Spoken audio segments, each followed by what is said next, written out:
প্রধান উপদেষ্টা ডক্টর মোহাম্মদ ইউনূস বলেছেন, মহেশখালী মাতারবাড়িতে নতুন শহরের জন্ম হবে এবং সমুদ্রই হবে বিশ্বের পথে বাংলাদেশের মহাসড়ক। নবগঠিত মহেশখালী সমন্বিত উন্নয়ন কর্তৃপক্ষ মিডার সদস্যদের সঙ্গে দুপুরে তার সরকারি বাসভবন যমুনায় এক বৈঠকে এসব কথা বলেন তিনি।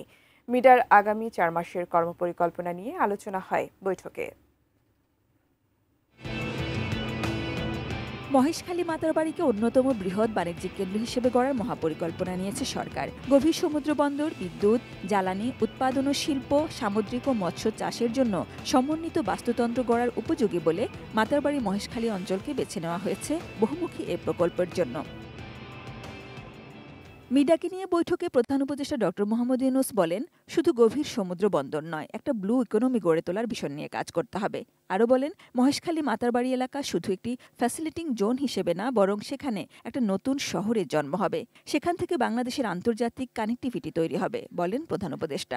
একটা কমপ্লিটলি নতুন একটা শহরের জন্ম নিবে, যে শহরটা আসলে আমাদের নতুন কমার্শিয়াল হাব হিসাবে অপারেট করবে। আর ফাইনালি প্রায় 1.5 লাখ লোকের কর্মসংস্থান ডিরেক্টলি আমরা এক্সপেক্ট করছি।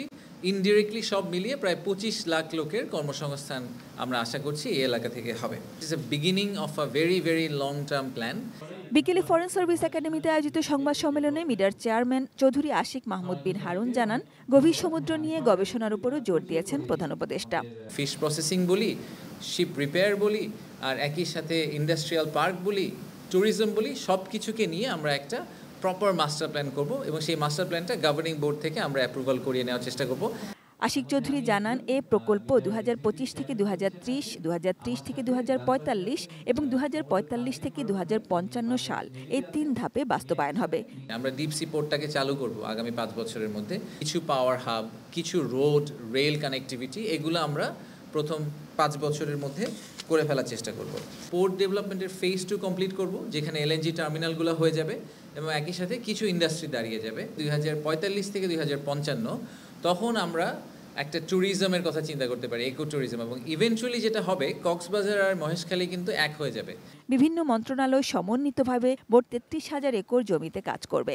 30 বছরে আমরা হয়তো 6টা সরকার দেখব এবং 6টা সরকারকে বিশ্বাস করতে হবে যে আমাদের পক্ষে সিঙ্গাপুর হওয়া সম্ভব। সাংহাই পোর্ট বা সিঙ্গাপুর পোর্টে যে বেস্ট প্র্যাকটিসগুলো, এগুলো কীভাবে ইনকর্পোরেট করা যায় সেটার জন্য আমরা একটা পেপার তৈরি করে দিয়ে যাব, যাতে ভবিষ্যৎ সরকার যখন আসে তারা এটাকে ব্লুপ্রিন্ট হিসেবে ইউজ করে তাদের মতো করে ইনফ্রাস্ট্রাকচার ডেভেলপমেন্টটাকে কন্টিনিউ করতে পারে।